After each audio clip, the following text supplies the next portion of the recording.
básicos, damos unas quiebres que permiten repensar la cuestión de la representación. Y en realidad, o sea, me gustaría realmente muchísimo saber muchísimo más de teatro, haber metido cuestiones de música, pero en realidad no es mi campo, no es mi campo de investigación. Y no sé, o sea, la exposición se fue construyendo con las herramientas que fueron surgiendo de las representaciones y de la investigación. Y sería súper chévere de pronto tener propuestas de investigaciones nuevas con respecto a otros campos que ya lo continuar. ¿Alguien más quiere? Ana.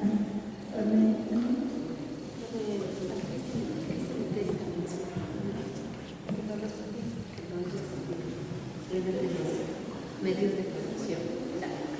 Yo creo que quieres decir una cosa por lo de leer. Sí, bueno, igual en este tema es un campo bastante masculino, pero inclusive machista, considero yo. Y me parece que en ese sentido tiene que ver con estas lógicas de producción que se plantea el Christian. Porque si bien hablamos de muchas rupturas, a nivel formal, a nivel de eventos de ruptura, de generar propuestas que marquen una diferencia, como un antes y después, como las preguntas por la identidad, pero haciendo frente al realismo social y el indigenismo. En estas lógicas de producción y retomando nuevamente la idea del mercado que se genera del boom petrolero, estos artistas también quieren la fama, también quieren ser considerados autores. No está en discusión otra forma de ser artista, según mi criterio, ¿no? No sé si tal vez es muy radical en ese sentido, pero creo que no se pone tan en discusión la forma de ser artista. Es la idea más bien de pertenecer al circuito, de entrar en el circuito y las lógicas de producción. Me parece que por eso también hay todo este pictocentrismo, ¿no? Que en este caso podríamos decir que esta muestra adolece de eso, ¿no? De pensar desde la pintura, de las lógicas del plano. Son estas lógicas que siguen hasta ahora, de nuestra mirada sobre el arte. Escuchando en la PAME, se me cruzó otra de las ideas que tuve el rato que hice los levantamientos de entrevistas, ¿no? Es bien interesante que los artistas hablan muchísimo de que nosotros éramos una generación revolucionaria, es que llevábamos la ruptura adentro, es que, o sea, la ruptura, la revolución, toda esta cuestión de recomponer la sociedad. Y cuando uno les comienza a indagar sobre las prácticas, o sea, se casaban por la iglesia, bautizaban a los hijos, o sea, había también una cuestión, o sea, de permanencia en las mentalidades, que hacía que esta cuestión, o sea, revolucionaria llegara hasta unos ciertos límites de posibilidad, o sea, hacia los límites a los que era posible llegar. O sea, por ejemplo, prácticas de unión libre, cosas así, no eran muy comunes entre los artistas más de ruptura.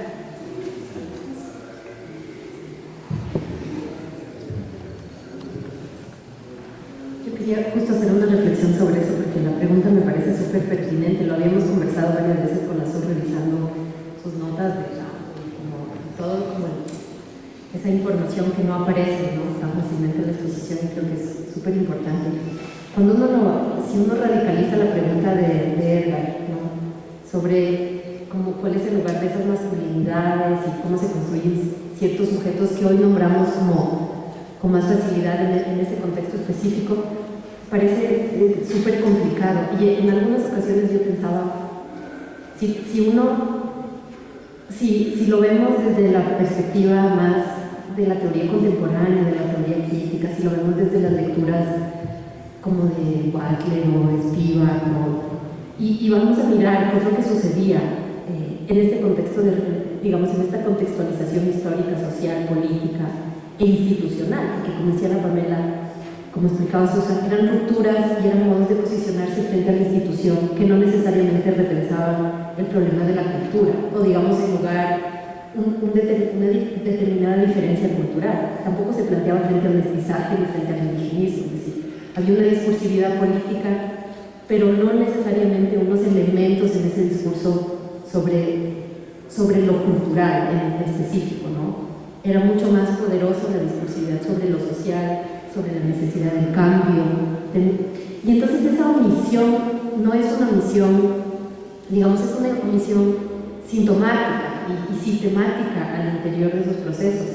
Es como si pensamos que los procesos de ruptura o los procesos de resistencia frente a la construcción de hegemonías digamos, en las prácticas culturales se construyen, en el caso de ciertos teóricos radicales, a partir de la construcción de la sexualidad. La diferencia cultural no es pensable. Aquellos que vienen de la beta más lacaniana solo lo entienden desde ahí. Si diríamos en este caso que lo que sucede un poco en estas series de imágenes, de discursos, de formas de circulación, como diría Pamela, es que está perfectamente reprimido.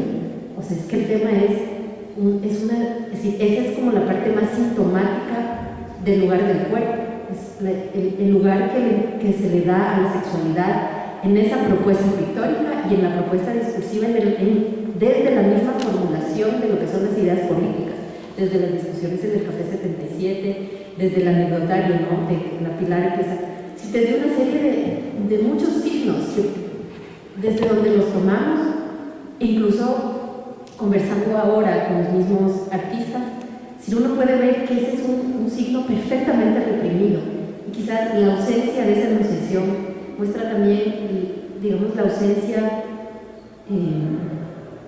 decir que el problema del cuerpo precisamente estaba la problemática de la reflexión del cuerpo sobre la política, la biopolítica, digamos, el cajón, lo que muestra lo que decía Vega, ¿no?, los dibujos de la Pilar Bustos, que son como quizás los que intentan mostrar solo eso, ¿no?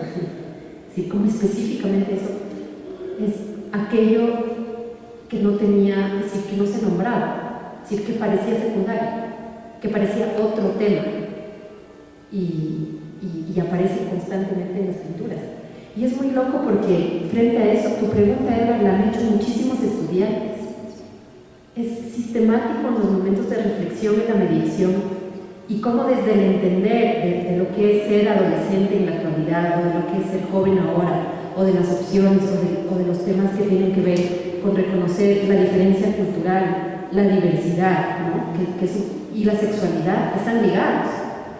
Y muchos de estos jóvenes reconocen esa ausencia cuando hacen el recorrido, y se preguntan por el lugar, ¿qué era este discurso? ¿Cómo se posicionaban los hombres? ¿Qué son estas mujeres? ¿Qué son estos cuerpos? Y esas preguntas surgen constantemente e interpelan, porque encuentran un reconocimiento, muchos de esos jóvenes, y eso es muy interesante, en decir, chuta, pero hace años estaban pensando lo mismo que nosotros en términos políticos. Hay muchos jóvenes que dicen, yo que creí que la revolución, o sea, hay como unas reflexiones de, esto tiene una tradición pictórica, y han sido muralistas, o sea, no solo han sido pintores de caballete, han sido gente que rompió, que estuvo en la calle, que hizo rupturas institucionales, que grafiteó los museos, etc., ¿no? Eso pero luego hay una especie de distancias que se empiezan a generar sobre ese preciso tema. ¿Sí? ¿Dónde se ubica el discurso sobre la diferencia cultural con respecto a los roles de género y a los lugares de la sexualidad, de la represión, de la expresión, de determinadas problemáticas que sí, en la riqueza, digamos, ha sido que en muchísimos casos esa reflexión aparece desde los públicos. Es una interpelación a la propuesta. Quizás es un pendiente para nosotros pensarlo ya desde la investigación y desde la teoría, esa veja, digamos, esa transversalidad en las obras, en la producción artística de ese tiempo.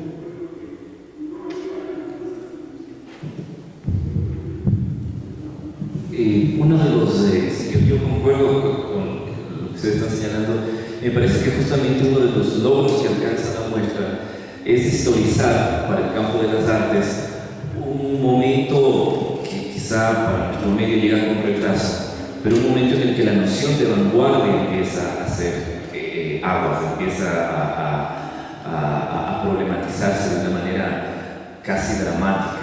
Y entiendo que lo que decía el amigo Gustavo Chequepas, eso también obedece a eso. Todos sabemos que el horizonte de la vanguardia es la ruptura, ¿no? Ese es el techo de la vanguardia. Y claro, asistimos a una de las últimas vanguardias del Ecuador. Y creo que en gran medida esa ruptura se traduce en la imposibilidad de esos sujetos por dialogar y por negociar con otros momentos que la misma tensión les ponía como límites. Entonces, en ese sentido, creo que ya en el plano estético la muestra te plantea un momento crítico en el cual toda esta búsqueda de la disrupción, pero al mismo tiempo no quiero decir de estrellato, pero ya que mencionaron a Lady Gaga, bien la cuento, es el momento en el cual también el artista se posiciona como los últimos momentos en los que puede liderar esa transformación. Muchas gracias, Luis. No sé, ¿quieren decir eso? Creo que entonces cerramos. Solo para... Creo que el Cristian se quedó un poco pendiente de los medios de recuperación. Bueno, yo planteaba la cuestión de... O sea, a mí me parecía interesante que, por ejemplo, los sistemas de producción que empiezan a existir con respecto a la formación del grupo de los mosquiteros, ¿ya? Que es un sistema de producción que de alguna manera tiene sus vertientes, o más bien dicho, tiene su forma en grupos exteriores, ¿no? En grupos de afuera, y que se traen como exportada la cuestión acá a nivel de la galería de la fundación de la galería del siglo XX, pero que tiene es como una cuestión prefabricada o fabricada de antemano, que no sé si en el momento cultural cuaja en cuanto a la representación, no sé cómo se articula eso en el momento cultural. Si de pronto fue pensado algo de lo que decía, fue pensado en el momento cultural o fue impuesto en el momento cultural. Eso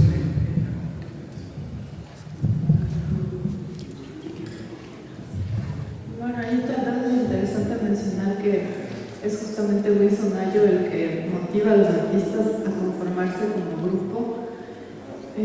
Bueno, ellos trabajaban juntos, eran estudiantes en Bellas Artes, pero él les motiva a hacer una producción colectiva. Y producto de esa perspectiva está este mural que está expuesto. Pero de hecho es la única pieza de esa característica. Y es un objeto en el que están claramente determinados los campos de cada uno. Es colectivo en la medida en que en un solo cuadro están los 4 contenidos, pero son siempre individualidades. Entonces, me parece a mí que tal vez esta necesidad de trabajar de una forma colectiva desde la perspectiva del galerista, que sería la que yo podría analizar, es un poco fortalecerse, ¿no? O sea, hacerse de una serie de productores que puedan abastecer un cierto mercado que se quería posicionar.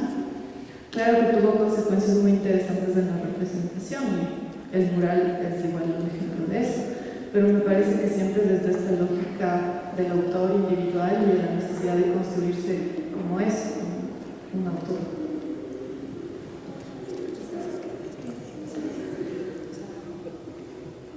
A mí me parecía que dentro de tu pregunta entraba también el tema de la reproducción, de la serigrafía, la posibilidad de Picasso, de Miró, y que además eso marca una ruptura muy radical con la Casa de la Cultura, con el indigenismo, o con la pregunta sobre el mestizaje. Es decir, esa ruptura formal y esa capacidad, digamos, esa idea de Malraux que ya está en el aire, de que las obras viajan, el acceso de otros públicos, como ligado al éxito de la galería, porque además esa imagen serigráfica se vuelve, digamos, por excelencia, la imagen del consumo del coleccionismo de vanguardia. ¿Sí? Entonces hay unas especies de contradicciones, ¿no? Es decir, el medio podría permitir eso y eso alimenta una determinada discursividad política en la que se legitima, ¿no? se legitiman los artistas en una especie de internacionalización, ¿no? Pero al mismo tiempo ese genera un consumo, digamos, unas políticas del gusto y del consumo y del coleccionismo que responden más bien a otras dinámicas sin demasiado conflicto, porque en Wilson Ayo esas cosas cohabitan sin contradicción, digamos, ¿no? Es decir, no hay una que... Y eso me parece que es una cosa súper interesante de esa época, porque todo aquello es leído como una iniciativa que se distingue por una parte del indigenismo y de la línea fuerte de la originalidad, de la obra, del óleo, ¿no? De la obra maestra, de todo el discurso que ha planteado, y se distingue también de la propuesta que toma fuerza por otros lados y que Ayo retoma siempre el colectivo, que es como lo de Tábara y, digamos, la propuesta imperialista, ¿no? Como es leída la propuesta del modernismo guayaquileño o de ciertos otros autores tendientes más al abstraccionismo o más cercanos del expresionismo abstracto, ¿no? Que también son digamos, pintores que se resisten o prácticas que se resisten al signo del indigenismo, pero que tampoco conjugan necesariamente con esa propuesta más en ese contexto del latinoamericanismo que es el de Ayo. Entonces creo que lo de los medios de producción son claves para legitimar y asentar y consolidar digamos, la colección de afiches de la Galería Siglo XX y digamos, toda la producción serigráfica, ¿no? Cómo se une con lo de los sellos, creo que también daría para una reflexión también solo como por esta línea, ¿no? Que es súper interesante. Bueno, yo creo que cerramos. Les agradecemos un montón por haber estado en este conversatorio. La muestra está montada hasta el día domingo, el día lunes ya se levanta la exposición, así que les invitamos a venir y a mandar a la gente que tiene cercana que todavía no la ha visto. Le agradecemos de nuevo a Marinés, que no sabemos a dónde se fue, huyó, de nuevo porque el archivo de la Galería ha sido importantísimo, decirles que está abierto, que el catálogo es disponible está en la tienda del CAC, cuesta $10,